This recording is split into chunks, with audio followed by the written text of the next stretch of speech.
Bang, and we're live. So I'm gonna move myself up here. All right. If you are type 1 diabetic and you want to get into weightlifting, this is going to be hopefully a quick, when I say quick, I mean like 7-10 minute video about how to get into weightlifting as a type 1 diabetic.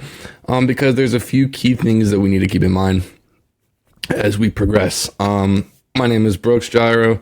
I am going on 8 years of having type 1 diabetes. I was diagnosed when I was 13 in October of 2018. And I didn't start really lifting until this past summer of 2025.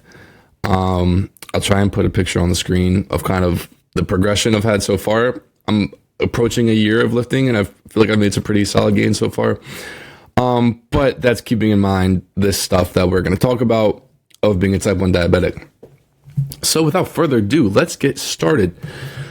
Weightlifting with type 1 diabetes, the beginner's guide.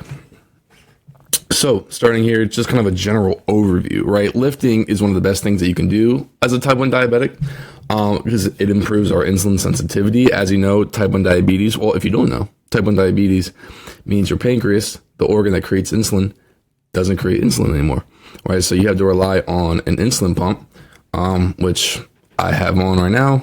And then normally you also have on a Dexcom as well. Hopefully you guys heard that. I'm still getting used to this mic. I got this for free. I was at a music conference like 2 months ago. This is like $100 mic. And they were handing them out. And I was like, oh, it's probably going to sound terrible. Sounds pretty good. I think I just peaked though, putting it down. Anyway, getting off task here. And building muscle mass also kind of it buffers and decreases our sugar swings, right? So it keeps our sugar levels more steady, right? So a lot of people kind of just get into it without really thinking like, hey, how could this be potentially dangerous to my health? And there are a couple things that could be dangerous. So we're going to go over there real fast, starting with the biggest thing is your blood sugar, right? So me personally, my general target is like 120 to 150. I just realized I haven't been looking at the camera. I've been looking at myself. I need to look at the camera. 120 to 150-ish, right? For when I'm lifting, I try to get a little higher, right? So as you see here, 126 to 180, right? The ideal range. So if you're anywhere below here, like obviously if you're anywhere below 90, for me it's 100, right? But I know it varies for different people. Anything below 90, eat something, right? This is a 15 to 20 carb snack. This is Skittles. This is gummies. This is orange juice. I mean, preferably something healthy, right? You want a banana, some quick carbs, right? So you don't want to eat a bagel. You don't want to eat pasta, yada, yada, yada. You don't want things that are going to take a while to digest and break down and then wait for the glucose to get absorbed, right? You want something that's just straight sugar, like Gatorade, or like I said, orange juice, apple juice. Perfect. Like, that helps so much. I mean, it's just straight sugar. It goes straight into the bloodstream, right? You don't need to break down anything. And then, yeah, obviously, so once you get above that 126, right, between that 126, 180 range, you're good to lift, right? If you're above 250, for me, this is 300, right? You want to check for your ketones if you have your ketone strips. And then if you do have ketones, I've never... Ooh.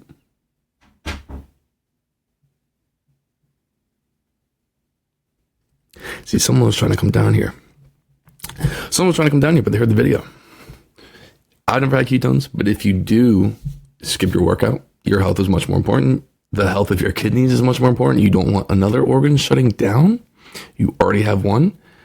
And then at the bottom here, if you're on a CGM, which is a continuous glucose monitor, right, which is what this is, the Dexcom, right? You also want to watch out for your arrow, not just the number, right? So I could be 130 steady, right, with flat arrow pointing sideways, or it could be 130 double arrows down, which is a lot different, right? Like if I'm going double arrows down, I'm cooked and I need to eat something before, even though like you could say, oh, you're 130, you're good. Sure, I'm 130, but in 2 minutes, I'm going to be 110. In another 5 minutes, I'm going to be 90, right? So you need to monitor that. We'll talk about this a little bit, expand upon this before I kind of get into this watching while you're lifting. Talking about eating, if you know that you're going to eat and then have like an hour, hour and a half, even 2 hours before you lift, eat a bigger meal that is heavy in carbs and protein, right? Because that's obviously going to give your body time to break it down, get the glucose, get the energy, and then bang, you're in the workout. You don't want to eat that crazy heavy meal 20, 30 minutes before you work out, because then you're just going to be sluggish. Like, you're just going to be way more fatigued. You're not going to have a great session. All right, so that's just a tiny thing kind of talking about eating. Cool. Keep fast acting carbs with you at all times. All right, so like I said, this is your gummies, this is your Skittles, your Smarties. Right, I really like having fruit snacks too as well. Like Gushers are great too. So just have those right for in case you start to go low, right?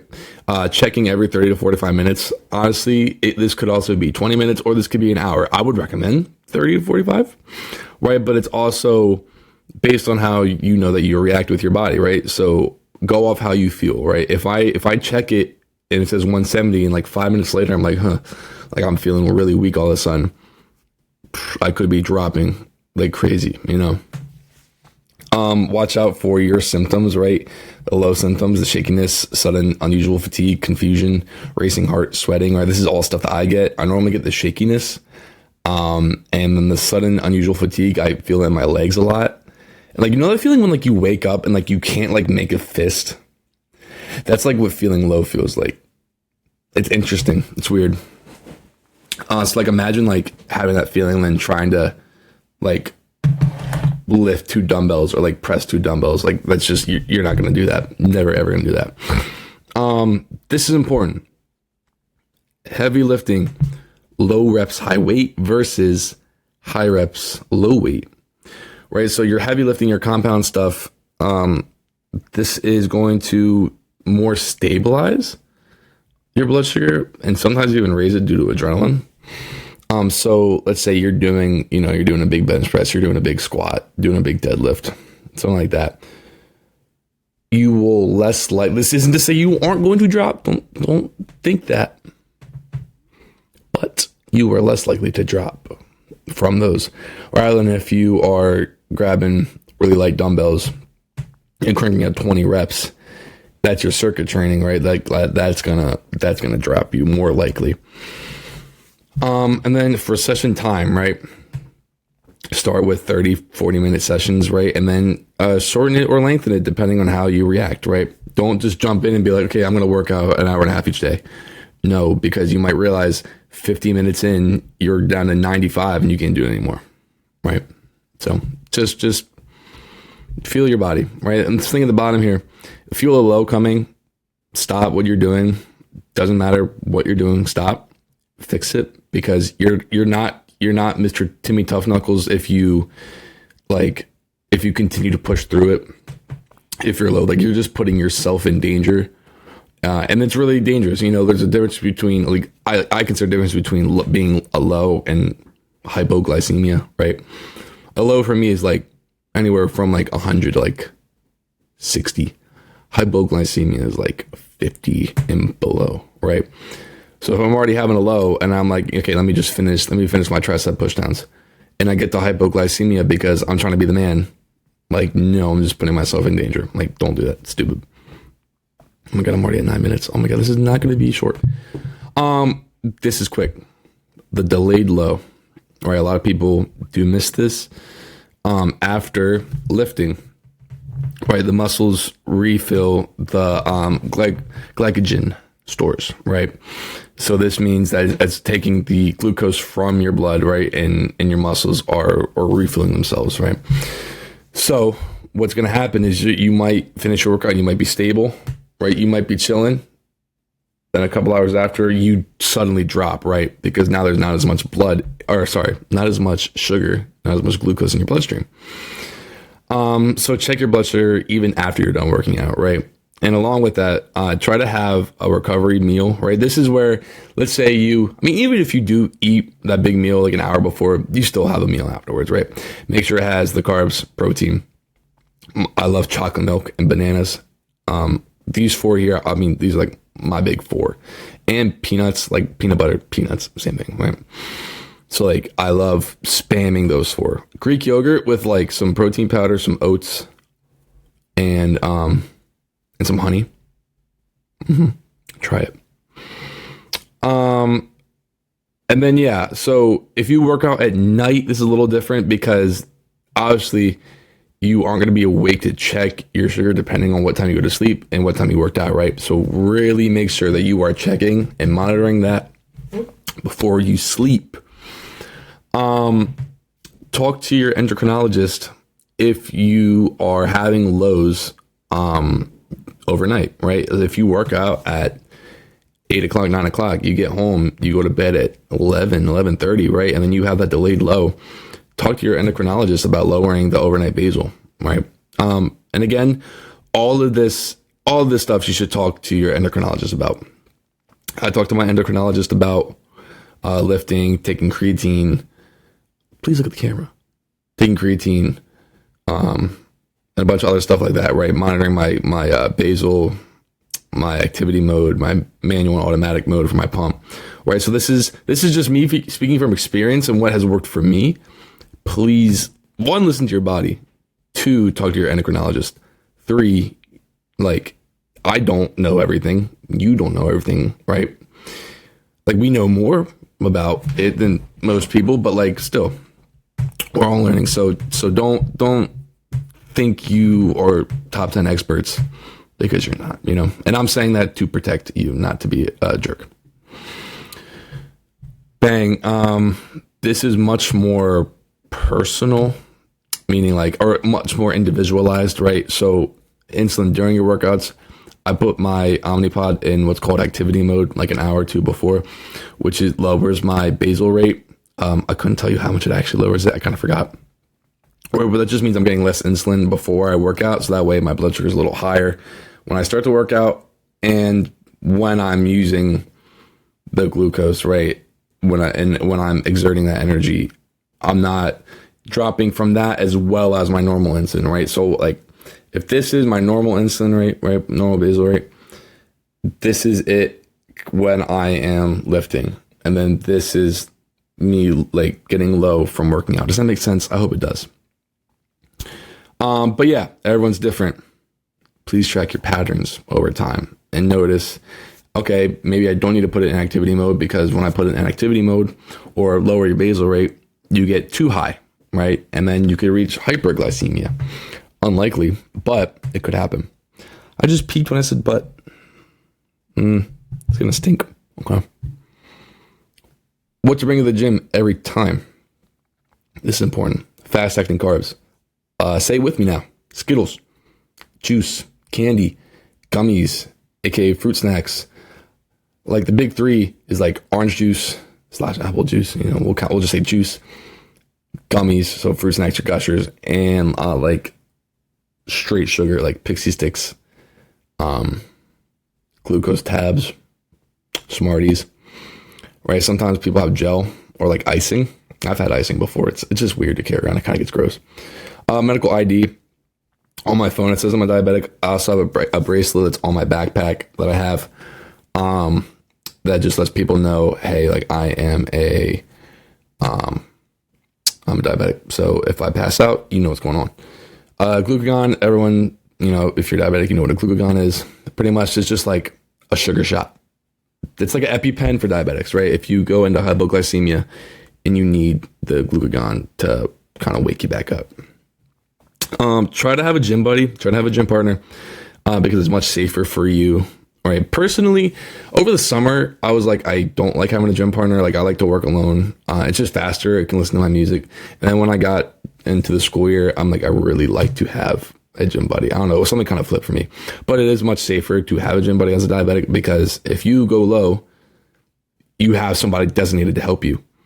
If you don't have one, right, and you're riding solo, tell a staff member that you, at whatever gym you're at, right, that you have diabetes. Luckily, I know a lot of people at the UMBC rack. Like I just know a lot of people from around the school, so they all kind of know what's going on with me. They know I have this channel, so I feel pretty confident being in there, working by myself. But please, especially if you're starting a new gym, tell a staff member so they know to watch out for you. This isn't super important. This is more just like a beginner's guide, just in general.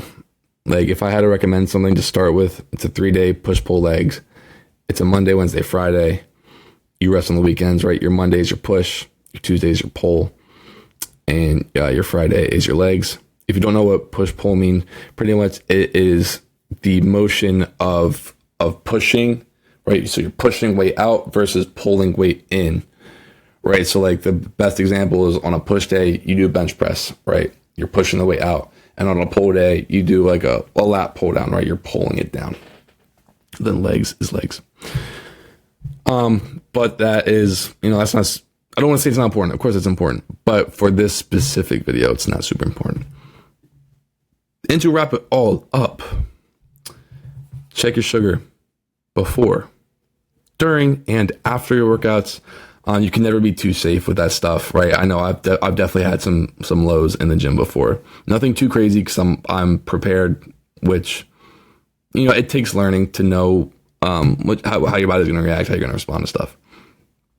And keep snacks with you at all times, right? Keep stuff in your backpack. I didn't mention soda because I personally don't like to drink soda during workouts because it kind of like sits on my stomach, right? But like a small, like one of those tiny cans of like Coke or anything like that, that's fine too. Right? Like I have that in my backpack. Keep track of the delayed lows. Right? Please talk to your endocrinologist. And don't guess about things. Don't be like, okay, well, if I know that I'm going to be working out, I'm going to turn off my insulin.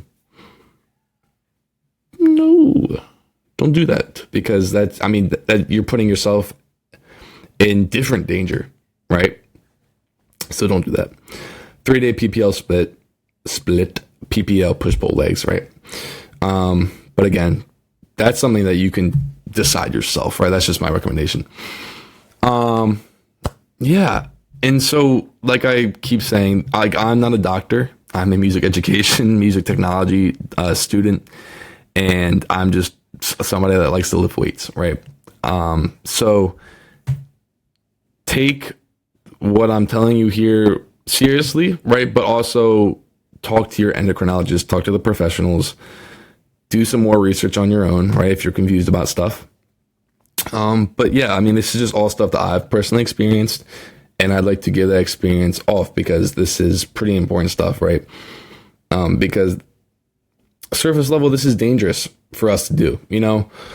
I will say that I do find that weightlifting itself doesn't really put me as much of a low as cardio does. Like when I play basketball, I'll play 2 games and then I'm like out for a minute, right? Because it just drains me, right? It just drains my sugar.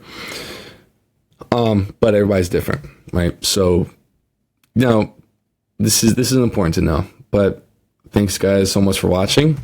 If you guys like this content, let me know in the comments. Give me a like, give me a subscription. That would be nice. I'm going to try and make a video about creatine soon. And just try to keep posting more diabetic related content. Thanks so much, guys. Bye-bye.